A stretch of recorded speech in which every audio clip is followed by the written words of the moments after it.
Сайн байцгаана өрхөн мөндөд үзэгчдээ. Сонноос угаас та бүхэнтэйгээ Нарагийн мэдээ хөтөлбөрийнхөө шинэ дугаараар эргэн уулзаж байгаадаа таатай байна. Энэхүү мэдээ танд таалагдж байвал манаас угт subscribe хийж сошиал сүлжээнд мэдээгээ шеэрлээрэй.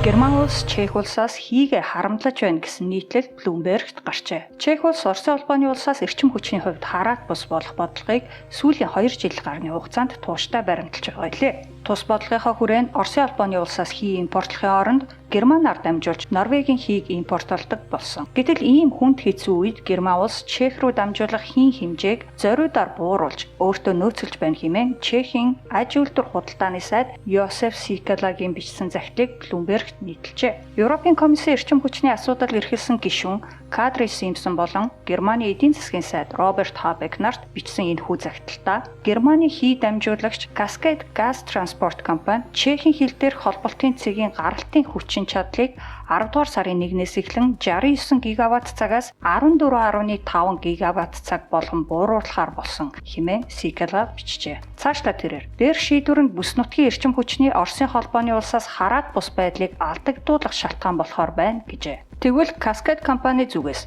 Оросын холбооны улсаас хийн импортлохыг зогсоосны улмаас Германы систем дэх хийн нийт хэмжээ багассан тул дээрх шийдвэрийг гаргасан хэмээн тайлбарсан байна. Энэ оны сүүлээр Оросын холбооны улсаас Украинаар дамжуулан Европын орнууд руу хий нийлүүлэх 5 жилийн гэрээний хугацаа дуусна. Украин улс одоогоор тус гэрээг сунгахгүй гэсэн байр суурьтай байгаа.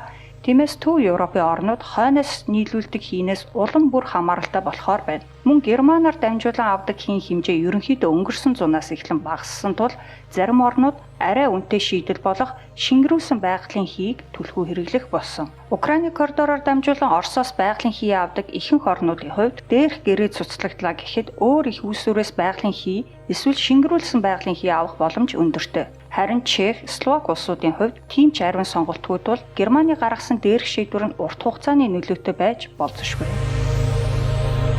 Ажлын 4 өдөр шилжих тухай мэтгэлцэн Чехийн нийгэмд хүчтэй өрнөж байна. Европын зарим улсууд ажлын 4 өдөрт шилжиж эхлээд буй энэ цаг үед Польш болон Чехийн засгийн газарч энэ талаар хэлэлцэж эхлээд байна. Ажлын 4 өдөрт амжилттай шилжсэн зарим орны жишээг дурдвал Исланд улс 2015-аас 2019 оны хооронд 7 хоногт 35-аас 36 цаг ажиллах туршилтыг 2500 ажилчдыг хамруулан хийсэн бөгөөд ингэхдээ ажилчдын цалинг бууруулаагүй байна. Тус туршилтын үр дүнд ажилчдын стресс ядаргаа буурч ажил амьдралын баланс дээрсэнийг судлаачид анзаарчээ. Бельги улс 2022 онд хөдөлмөрийн хуулиндаа нэмэлт өөрчлөлт оруулж ажилтан ажил олгогчтойгоо тохиролцсны үндсэн дээр 7 хоногт 4 өдөр ажиллах боломжтой байна хэмээн тусгажээ. Гэхдээ 7 хоногт ажиллах нийт цаг нь 4 өдөр ажилласан ч 5 өдөр ажилласантай тэнцүү байна гэж заасан байна. Бельги улс ийхүү ажлын 4 өдрийг хуульчилснараа Европын орнууд дундаа анхдагч болсон юм. Герман улсын хувьд энэ оны эхээр зарим компаниуд ажлын 4 өдөр шилжих туршилтыг 6 сарын хугацаатаагаар эхлүүлсэн байна.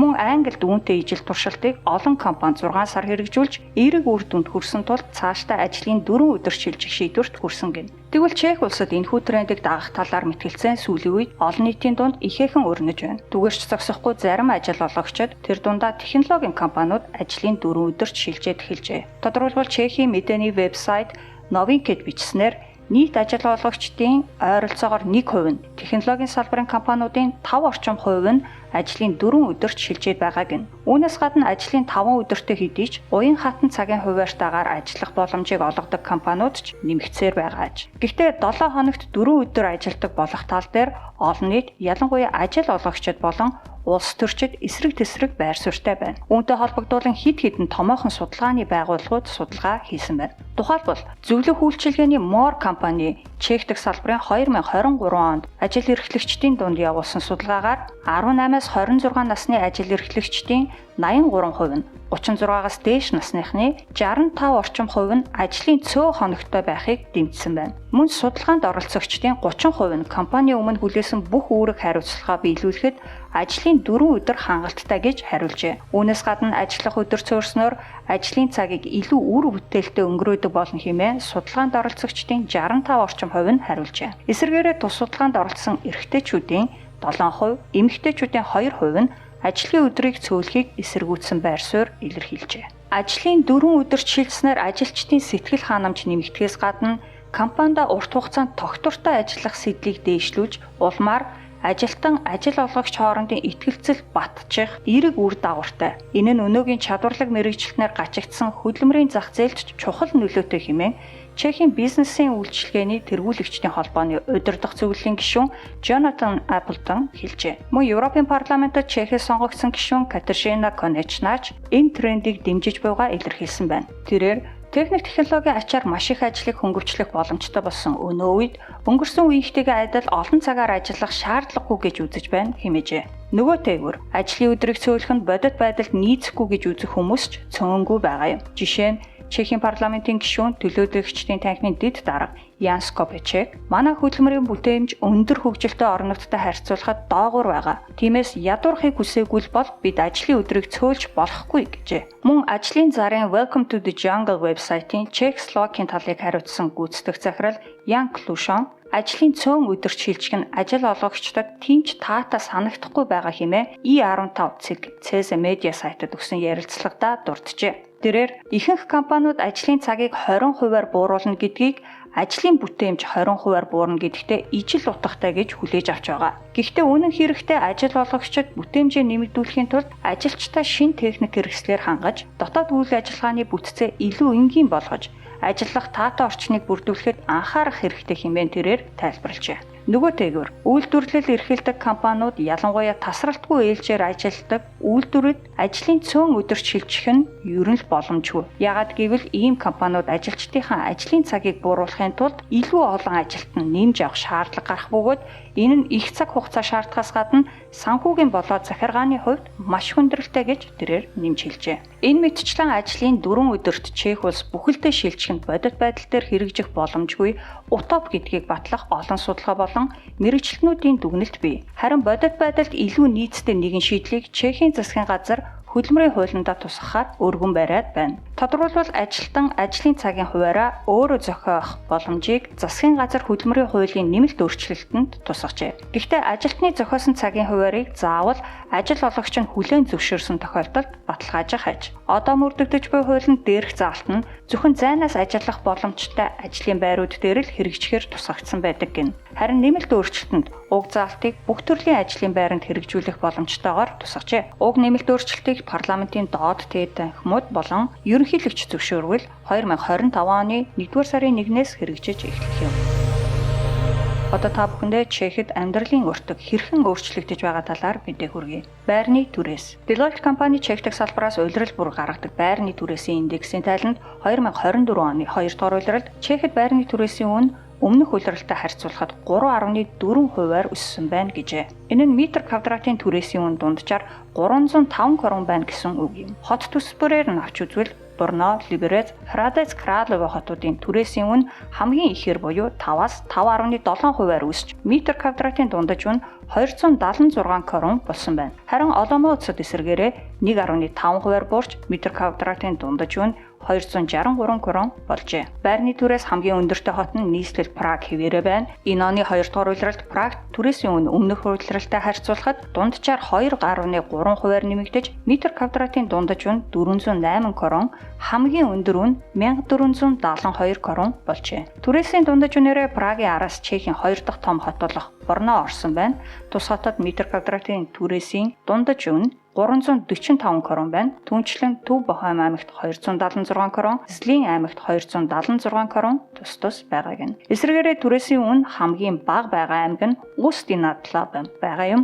Тус аймагт метр квадратын түрээсийн дундаж үн 198 крон байна. Хоол хүнс. Чехийн засгийн газрын шийдвэрээр энэ оноос хэрэгжүүлж эхэлсэн нөөтийн шинэ хуулийн үр дүнд өргөн хэрэглээний хүнсний зарим бүтээгдэхүүний үн өнгөрсөн жилийнхтэй харьцуулахад буурсан. Жишээ нь гурилын үн 21%-аар, өндөг 20%-аар, элсэн чихэр сүүний үн 17 орчим хувиар, дахиад шувууны махны үн 12%-аар буурчээ. Гэсэн хэдий ч энэ оны эхний хагас зарим хүнсний бүтээгдэхүүний үн мэдэгдэхүйц нэмэгдэжээ. Тухайлбал 1 кг хүнсний үн 16%-аар, энгийн таарганы үн 9%-аар өссөн байна. Түүнчлэн эрчим хүчний өртөг өндөр хэвээр байгаагаас гадна уух юмны үн тэр дундаа шар айрагны үн өссөний улмаас нийтийн хоолны газар хооллоход илүү үнэтэй болсон байна. Хий цахилгааны үнийн тухайд хэдийгээр өнгөрсөн оныхтой харьцуулахад энэ онд үнэ нь буурсан ч Орос-Украины дайнаас өмнөх үеийнхтэй харьцуулбал бараг 50%-аар илүү байгаа юм. Мөн энэ оноос эхлэн шар айраганд ногдох нөөц нэмэгдсэн. Эдгээр хүчин зүйлсээс шалтгаалаад зоогийн газрын хоолны үн сүүлийн 5 жилд Чех улсын хэмжээнд 50 гаруй хувиар нэмэгджээ. Энэ талаар худалдаа үйлчилгээний салбарт өргөнөөр хэрэглэгддэг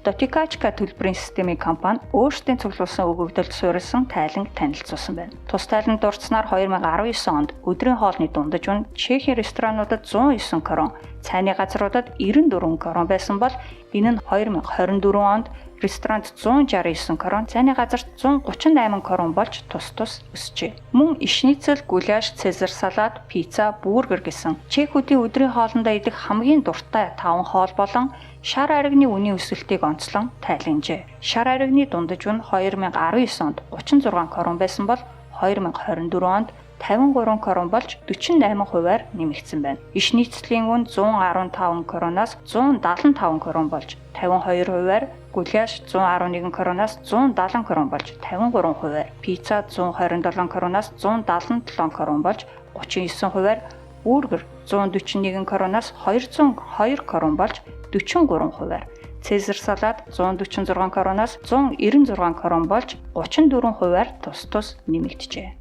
Томоохон их сургуулиудын дотор байрны үн ханш. Үргэлжлүүлээд та бүхэнд хичээлийн шинэ жил эхэлж байгаатай холбогдуулаад Чехийн томоохон их сургуулиудын дотор байрны үнэтэй холбоотой мэдээ хүргэе. Чехэд байрны үн ерөнхийдөө өсөхийн хэрээр оюутны дотор байрны үн ч сүүлийн жилүүдэд ихээхэн нэмэгдэж байгаа лээ. Энэ тренд эх онд ч мөн үргэлжлэх хандлагатай байна. Оюутны дотор байрны үнийн өөрчлөлт хэрэв онцгой нөхцөл байдал үүсээгүй бол жилд нэг удаа буюу оны эхээр өөрчлөгддөг. Тэгвэл эх онд томоохон их сургуулиудын дотор байрны үн хэрхэн өсөх талаар мэдээ саяхан DNIC сайтад нийтлэгджээ. Тусны дэлхэлд бичснээр Борно хотын Масарики их сургуулийн нэг ортой өрөөний үн 6334 кроноос 6576 крон болж нэмэгдэх бол Карли их сургуулийн нэг ортой өрөөний үн 6240-с 6750 крон болж өсөх гин. Праг дахь хөдөө аж ахуйн их сургуулийн нэг ортой өрөөний үн угаас үнэтэй буюу 8073 крон байдаг бол энэ нь бүрч нэмэгдэж 8970 крон болох гин. Харин хоёр ортой өрөөний нэг оюутанд ногдох сарын дундаж төлбөр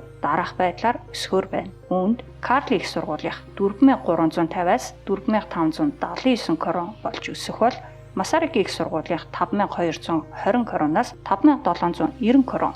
Праг дахь эдийн засгийн их сургуулийнх 5550 кроноос 5670 крон болж нэмэгдэнэ. Харин Hradec Kraloviгийн их сургуулийнх 3150 кроноос 3930 крон, Праг дахь хөдөө аж ахуйн их сургуулийнх 4563 кроноос 5070 крон, Борногийн технологийн их сургуулийнх 4590 кроноос 4830 крон болж тус нэмэгдэнэ.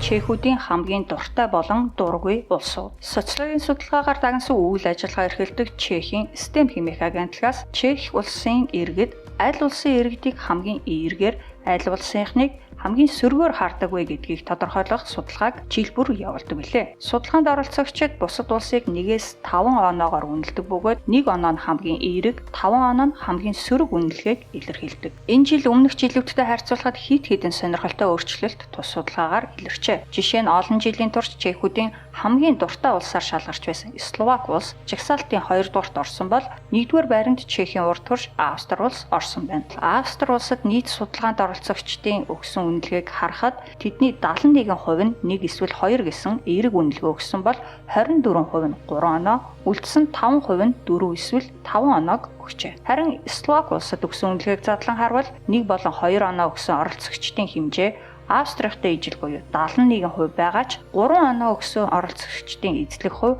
арай бага буюу 21%, 4 болон 5 оноо өгсөн оролцогчдын эзлэх хувь нь арай их буюу 9% байна. Ингээд эерэг үнэлгээ буюу 1 ба 2 оноо өгсөн оролцогчдын хувь хэмжээгээр нь эренбэлвэл 1-р Австри, 2-р Словак, 3-р Швейцар, 4-р Итали, 5-р Польш, 6-р Нидерланд, 7-р Дани, 8-р Норвеги, 9-р Канада, 10-т Швед улс тус бичигдэж байна. Эсвэргээр нь сөрөг үнэлгээ түлхүү авсан улсуудыг харуул уламжлал 9-ороо Орос, Хятад, Турк, Украин улсууд байгаагаас гадна Израиль, Палестин улсууд нэмэгдэж орж ирсэн байна. Тодорхойлбол хамгийн бага эерэг үнэлгээ авсан улс нь энэ оны хувьд Палестин улс болжээ. Судалгаанд оролцогчдын ердөө 12% нь тус улсад эерэг үнэлгээ буюу 1 эсвэл 2 оноо өгсөн байна.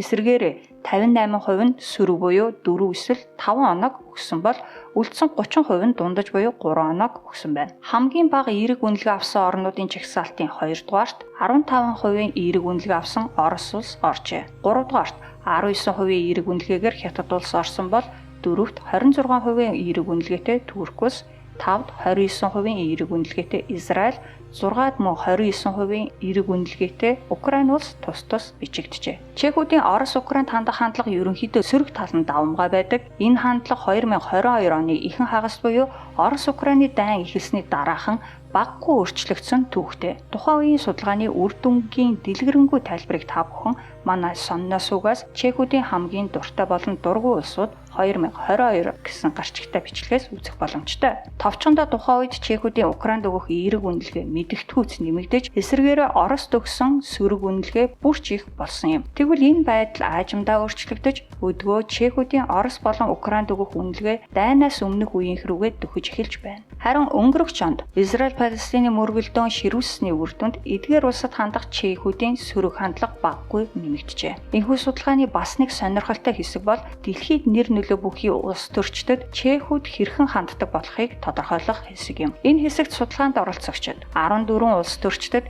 1-5 оноо өгч оролцсон байна. Ингээд жагсаалтыг харвал эерэг үнэлгээ буюу 1 болон 2 оноо авсан хувь хэмжээгээрээ Словак улсын өмнөх ерөнхийлөгч Зузана Чапутова 68% эерэг үнэлгээтэйгээр жагсаалтыг тэргүүлсэн бол одоогийн ерөнхийлөгч Петр Пелегрини 38% эерэг үнэлгээтэйгээр жагсаалтын 7-д бичигдсэн байна. Жагсаалтын 2 дугаарт Паблон Францис 62% эерэг үнэлгээтэйгээр бичигдсэн бол 3 дугаарт 48% эерэг үнэлгээгээр Францын ерөнхийлөгч Эммануэль Макрон оржээ. Польшийн ерөнхийлөгч Анджей Дуда 40-50% эерэг үнэлгээтэйгээр 4-т орсон байна. Харин 5 дугаарт Америкийн нэгдсэн улсын одоогийн ерөнхийлөгч Жо Байден 40% эерэг үнэлгээтэйгээр бичигджээ.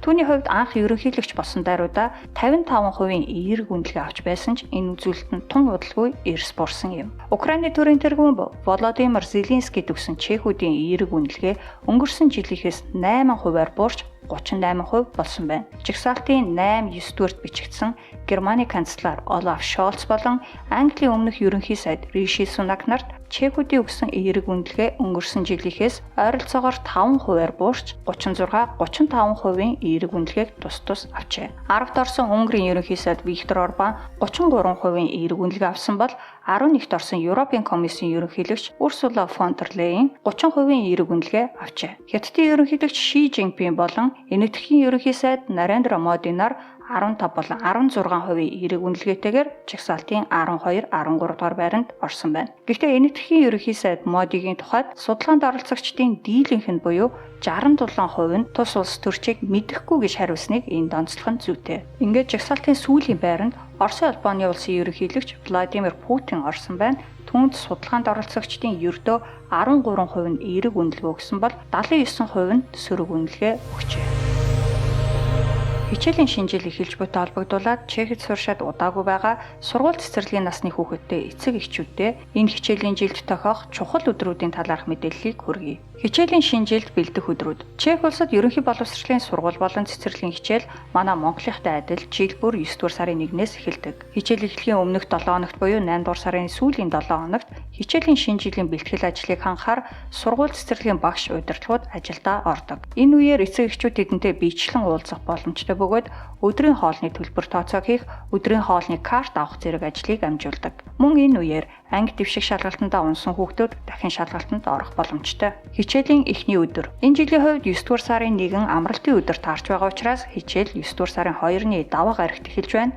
Чехэд хичээлийн эхний өдөр шууд эцэг эхийн хурал болдог бөгөөд хүүхэд нь ямар насны хэддүгээр ангид сурагч болохоос хамаарат эцэг эхийн хурлын болох газар үргэлжлэх хугацаа харилцан адилгүй байдаг. Хурлын үеэр бага ангийн сурагчдын өдөр өнжүүлэхийн бүртгэл хийгдгээс гадна өдрийн хоол болон бусад сургалттай холбоотой төлбөр тооцоог хийдэг. Өдрийн хоол болон өдөр өнжүүлэхийн үйл ажиллагаа гол төлөв хичээлийн 2 дахь өдрөөс эхэлдэг. Ангийн хурал ба дуулангийн бүртгэл. Ихэнх сургуулиуд хичээлийн шинэ жилийн эхний 2-7 хоногт багтаад Тшидний Схуска буюу ангийн уулзалт бидний хэлж заншснаар эцэг эхийн хурлыг зохион байгуулдаг. Энэ уулзалтаар багш тухайн хичээлийн жилийн хөтөлбөрийг эцэг эхчүүдэд танилцуулж, сургуулиас гадуур арга хэмжээ, аяллаа хөтөлбөрийг авч хэлэлцдэг. Мөн 9-р сарын эхнээс 10-р сарын дунд үе хүртэл клуб дуулангуудын бүртгэл үргэлжлэнэ. Сургууль бүрийн хувьд клуб дуулангийн төрөл болоод төлбөр харилцан адилгүй байдаг тул энэ талаарх дэлгэрэнгүй мэдээллийг эцэг эхчүүд ангийн уулзалтын үеэр багшаас асууж тодруулах нь зүйтэй. Намрын амралт ба олон нийтээр амрах тэмдэглэлт өдрүүд. Жил бүрийн 9-р сарын 28, 10-р сарын 28-нд Чех улс даяараа амардаг.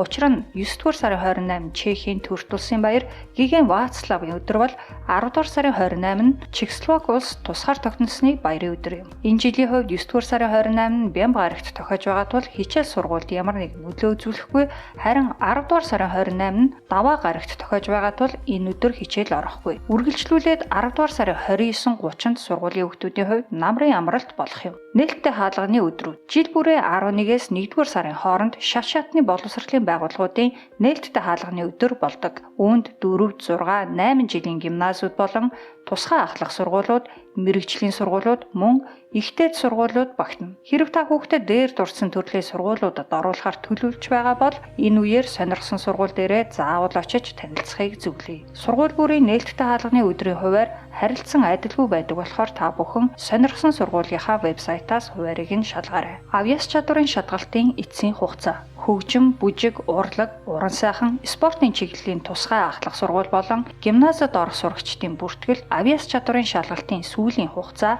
11-р сарын 30-нд байдаг юм байна. Тиймээс энэ чиглэлээр хүүхдээ сургуульд оруулах гэж байгаа бол онцгойлон анхаарч бэлтгэлээ базаагаарай. Өвлийн амралт. Чехэд зулсаар шинэ жилийн баярыг дайруулж сургууль цэцэрлэгийн өвлийн амралт болдог. Энэ хичээлийн жилийн хувьд 12-р сарын 23-наас 1-р сарын 3-ыг дуустал өвлийн амралт үргэлжлэнэ. Дунд сургуульд элсэгчдэд тавигдах шаардлага. 1-р сарын 1-нд 4, 6, 8 жилийн гимназиуд болон тусгай ахлах сургуулиуд, мэрэгжлийн сургуулиуд элсэгчдэд тавих шаардлага тодорхойлж вебсайтаа нийтэлдэг. Сургууль бүрийн хувьд уг шалгуур нь харилцан адилгүй байдаг тул та бүхэн сонирхсан сургуулийнхаа вебсайтыг энэ үеэр шалгаарай. 1-р улирлын дүнгийн хуудас, улирлын хагасын амралт. 1-р сарын 30-нд хичээлийн жилийн 1-р улирлын дүнгийн хуудсыг сурагчдад олгох ба зарим сургуулийн өдөр эрт тардаг. Харин 1-р сарын 31-ний баасан гарагт хагас улирлын амралт гээд нэг өдөр амарна. Хаврын амралт. Сургууль цэцэрлэгүүд 2 эсвэл 3 дугаар сард хаврын амралт гэж 7 хоног амардаг. Аймаг дүүргээс хамаарат хаврын амралтын хуваар харилцан адилгүй байдаг тул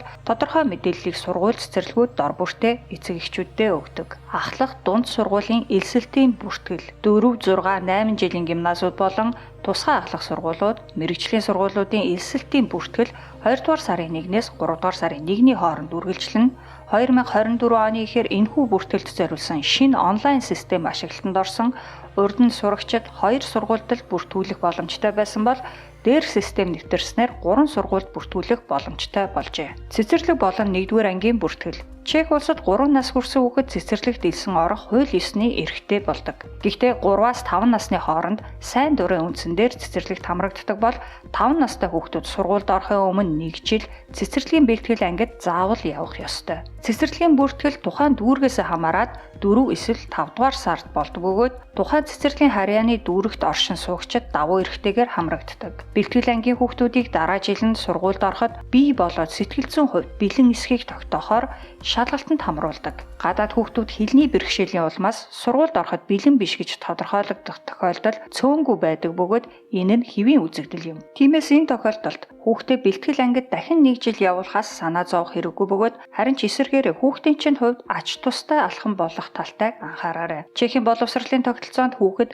6 наснаас эхлээд 9 жилийн боловсролыг заавал эзэмших ёстой гэж заасан байдаг. 1-р ангид орох хүүхдээ эцэг эхчүүд 4-р сард багтаан сургуульд биеэр очиж бүртгүүлдэг. Сургуулиуд бүртгэлтэй холбоотой дэлгэрэнгүй мэдээллийг вебсайтаа байршуулах үүрэгтэй байдаг тул эцэг эхчүүд хэрэгтэй мэдээллээ шууд онлайнаар авах боломжтой. Улаан өндөгний баярын амралт. Улаан өндөгний баяраар Чех улс даяараа амардаг 2024-өөс 2025 оны хичээлийн жилийн хувьд улаан өндөгний баярын амралт 4-р сарын 17-ноос 21-ний дуустал үргэлжилж хичээл 4-р сарын 22-ны мегмар гарагаас эхэлнэ. 5-р сарын амралтууд жил бүрийн 5 дугаар сарын 1-нд хөдөлмөрийн өдөр, 5 дугаар сарын 8-нд ялалтын баяраар Чехэд бүх нийтээр амардаг тул сургууль цэцэрлэгч мөн амарна. Хүүхдийн баяр. Чех улсад 6 дугаар сарын 1 буюу хүүхдийн баяр нь албан ёсны амралтын өдөр биш хэдий ч энэ өдөр ихэнх цэцэрлэг сургууль урлаг соёлын арга хэмжээ эсвэл аялалд явах зэрэг тусгай хөтөлбөртэй байдаг. Хичээлийн сүүлийн өдөр. Энэ хичээлийн жилийн сүүлийн өдөр 6 дугаар сарын 27-ны баасан гарагт таарах юм. Энэ өдөр сурагчид жилийн эцсийн дүнгийн хуудасаа хүлээн авна. 1-р ангиас эхлэн англи хэлийг заавал үзэх хичээл болгох саналыг Чехийн боловсролын сайд дэвшүүллээ. Чехийн боловсролын системд одоогоор даган мөрдөж буй хөтөлбөрт гадаад хэлний хичээлийн талаар дараах байдлаар тусгасан байдаг гэнэ. Үүнд ерөнхий боловсролын сургуульд эхний гадаад хэл буюу англи хэлийг зааж эхлэх сүүлийн хугацаа нь 3 дугаар анги байх бол 2 дахь гадаад хэлийг зааж эхлэх сүүлийн хугацаа нь 8 дугаар анги байна гэж тусгажээ. Мөн бага сургууль буюу 9 дугаар анги төгсөхөөс өмнө сурагчид англи хэлний А2 түвшинд хүрсэн байх ёстой гэж заасан байдаг байна. Тэгвэл боловсролын сайд Миколаш Бек энэ байдлыг багагүй өөрчлөх саналтай байгаагаа илэрхийлжээ. Тэрээр манай сургуулийн насны хүүхдүүдийн хувьд гадаад хэлийг сайн эзэмших нь тэдний цаашдын ажил мэргэжлийн болоод хувийн амьдралд нь маш чухал нөлөөтэй. Европын олон оронд гадаад хэлийг хүүхдүүд эрт сурч эхэлдэг бөгөөд тэдний хэлний түвшин өндөр байдаг гэжээ. Тиймээс англи хэлийг бага сургуулийн 1-р ангиас харин 2 дахь гадаад хэлийг 6-р ангиас зааж эхлэхийг тэрээр санал болгожээ. Ингэхдээ англи хэлний түвшинг 9-р анги төгсөх үед B1 болгон нэмэгдүүлж матуритийн шалгалтыг B2 түвшинд авдаг болгох хэрэгтэй гэсэн байна. Харин 2 дахь гадаад хэлний тухайд сургуулиуд аль болох олон хэлний сонголттой болох шаардлагатайгаас гадна Франц, Герман, Испани хэлний аль нэгийг заавал санал болгодог байна гэжээ. Боловсролын сайдын энэхүү санал улс төрчид төдийгүй олон нийт харилцан адилгүй байр суурьтай хандаж байна. Одоо мөрдөгдөж буй хичээлийн хөтөлбөрийг шинжлэх тухай яриа 2016 оноос хойш яригдж байгаа бөгөөд одоогийн засгийн газар энэхүү хөтөлбөрийг өөрчлөнө гэсэн амлалттайгаар гарч ирж байжээ. Боловсролын сайд шинэ хөтөлбөр боловсруулахаар ажиллаж байгаа бөгөөд энэ оны төгсгөл гэхэд хөтөлбөр бэлэн болно хэмээн тэрээр мэдгдсэн байна. Сургууль дээр утас ашиглахыг хориглоно. Чехийн Злин аймгийн харьяа 25,000 гаруй хүн амтай Всетийн хотын бага сургуулиудад гар утас ашиглахыг хоригложээ. Тус хоргийг хотын захиргаанаас санаачилж Всетийн хотын 6 бага сургуулийн захиралд хэрэгжүүлэх үүрэг оноосон байна. Ингэснээр шинэ хичээлийн жилээс эхлэн тус хотын бага сургуулийн сурагчид зөвхөн хичээлийн цагаар зогсохгүй завсарлагаанаарч утас хэрэглэх боломжгүй байх юм. Хэрэв сурагч сургууль дээр гар утас авчирсан бол хичээл эхлэхээс өмнө багштай хураалгаад хичээл тарахад эргүүлэн авч байх гин. Гар утас хэрэглэх нь хүүхдэд хорт нөлөөтэй гэдгийг батлах олон судалгаа байдаг. Гар утас нь хүүхдийн тархины хөгжилд сөргөөр нөлөөлдөг бөгөөд энэ нь үгсийн сан хязгаарлагдмал болох урт хугацааны ой санамж сулрах, бусдыг ойлгох эсвэл бусадтай холбоо харилцаа тогтоох чадвар муудах, нойрны эмгэг, түгшүүр, депресстэй болох гэх мэт олон төрлийн сөрөг үр дагаврыг бий болгодог хэмээн энэ төрлийн судалгаанууд бүгд дүгнсэн байдаг гэж Всетийн хотын дарга Ирши Чүнэг дээрх шийдвэрээ тайлбарлахдаа дурджээ. Цаашлаа тэрээр сургууль дээр гар утас ашиглах нь сурагчдын анхаарал төвлөрлийг сааруулж юм сурахад нь садаа болдгийг тогтоосон судалгаач байдаг. Багш хичнээн хичээгээч үүнтэй тэнцэж чаддаггүй гэжээ. Харин завсарлагын үеэрч гисэн сурагчдад гар утсыг нь өгөхгүй байх тухайд тэрээр үүнд ч гисэн шалтгаан бий. Сургуулиудад үеийнгийн дээрлэхэлд ихээхэн гарах болсон. Дээрлэхэлт нь гар утсаар дамжуулан нийгмийн сүлжээнд газар авдаг хэмээн тайлбарлажээ. Хотын даргын энэхүү шийдвэрийг эсэргүүцэх эцэг эхчүүд цөөнгүй гарч ирсэн байна.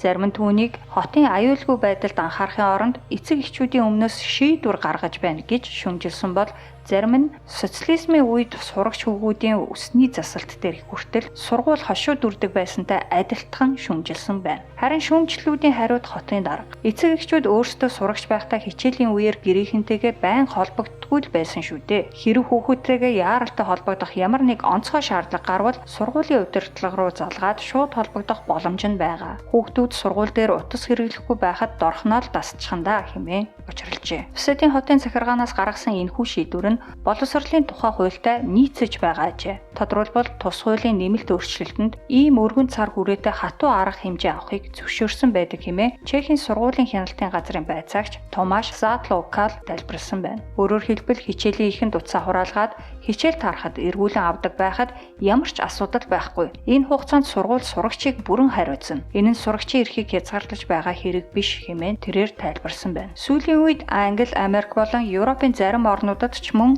сургууль дээр утас хэрэглэхийг хориглож эхлээд байгаа. Жишээ нь Нидерландад энэ жилээс улс даяараа сургууль дээр гар утас ухаалаг цаг хэрэглэхийг хориглосон байна. Үүний үр дүнд сурагчид илүү тайван болж анхаарал төвлөрөл нь сайжирснаас гадна завсарлагаанаар хоорондоо амьд харилцаа үүсгдэг болсон хэмээн багш нар эргээр ярьж байна. Америкийн нэгдсэн улсад хэдийгээр улс даяараа ийм хориг нэвтрүүлээгүйч Нью-Йорк, Лос Анжелес, Виржиниа мужуудад сургууль дээр гар утас хэрэглэхийг хоригложээ. Европын орнуудаас Франц, Итали, Португал зэрэг улсуудад мөн ийм дүрм нэвтрүүлжээ.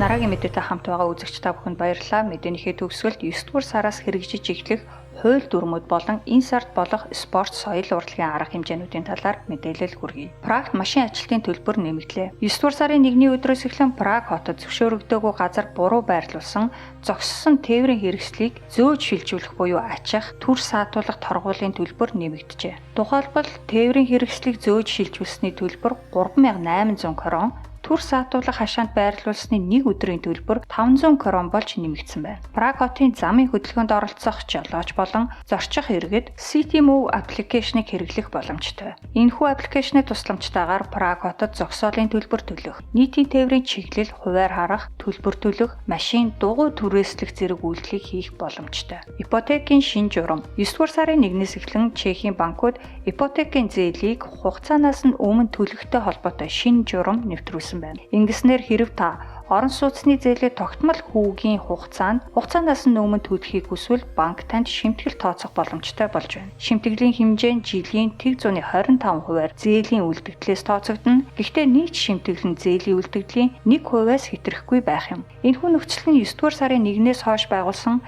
шинэ ипотекийн гэрэнтүүдийгүү тогтмол хүүгийн хугацаа нь 9 дугаар сарын 1-ээс шинжлэгдэж байгаа хуучин ипотекийн гэрэнтч хамаарна. Гадаад хүүхдүүдэд орох чех хэлний хичээлийн цаг нэмэгдэнэ. Чехийн боловсролын яам энэ хичээлийн жилээс эхлэн чех хэлээс өөр төрөлх хэлтэй сурагчдын чех хэлийг сайжруулахад чиглэсэн шинэ хөтөлбөр хэрэгжүүлэхээр болжээ. Хөтөлбөрийн хүрээнд гадаад сурагчид чех хэлний 400 цагийн хичээлийг 2 хүртэлх жилийн хугацаанд үзэх гин. Түүнчлэн сургуулийн өмнөх насны хүүхдүүдэд бэлтгэл ангид байхад нь чех хэлний хичээл орохоор болжээ. Ажилдаа дугуйгаар явах аян. До праце на коле буюу ажил руугаа дугуйгаар явах аян Чех улс даяар 9 дугаар сарын 16-наас 29-ны хооронд үргэлжилнэ. Утаа ялгаруулдаггүй тээврийн хэрэгслийг сонгож, биеийн тамирын дасгал хөдөлгөөн хийнгээ агаарын бохирдлыг бууруулах зорилготой энэхүү аянд хүссэн хүн бүр нэгдэх боломжтой. Мөн аянд оролцогчид төрөл бүрийн шагналын эзэн болох ч боломжтой юм. Хэрэв та аянд нэгдэж өөрийгөө сорихыг хүсвэл До праце на коле CC сайтаар орж бүртгүүлээрэй. Монголын алдарт хүү хамтлагийн тоглолт. Хүү хамтлагийн 2024 оны Европын аялал тоглолт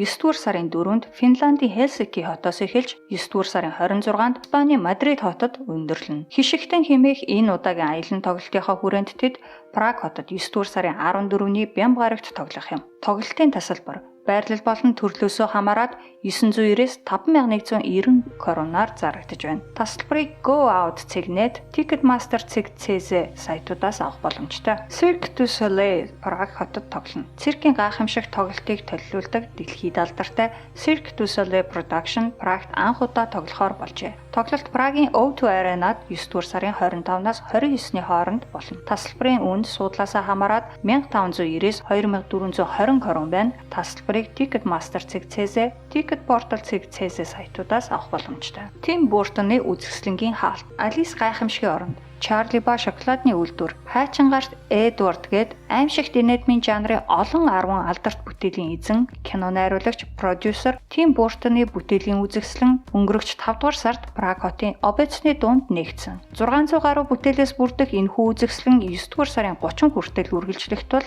та бүхэн буухаас өмнө амжиж үзээрэй. Үзэсгэлэнгийн талаарх дэлгэрэнгүй мэдээллийг Тим Бёртон Праха CC сайтаас авах боломжтой. Харин тасалбарыг Ticketmaster CC сайтаас аваарай.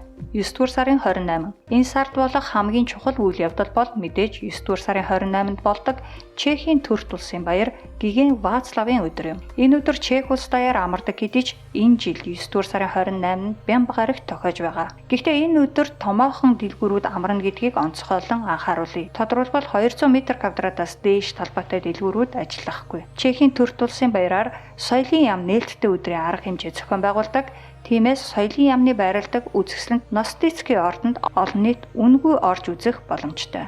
Бохемийн үнэт эрдмийн титмийг үн төлбөргүй үзэх боломж. Чехийн хаан ширээний эрдний титэн болон үүнтэй дагалдах үнэт эдлэлийг Чехийн төрт улсын баяр Гиген Вацлавын өдрийг тохиолдуулаад 9-р сарын 17-оноос 30-ны хооронд нээлттэй үзмэрт тавина. Үзмэр Прагийн цайзын хуучин ордны Владислав танхимд байрлах бөгөөд зочид үн төлбөргүй орж үзэх боломжтой. Дараагийн мэдээтэй хамт байсан үзэгч та бүхэнд баярлалаа. Дараагийн бичлэгээрээ иргэн уулзтлаа. Түр баяртай.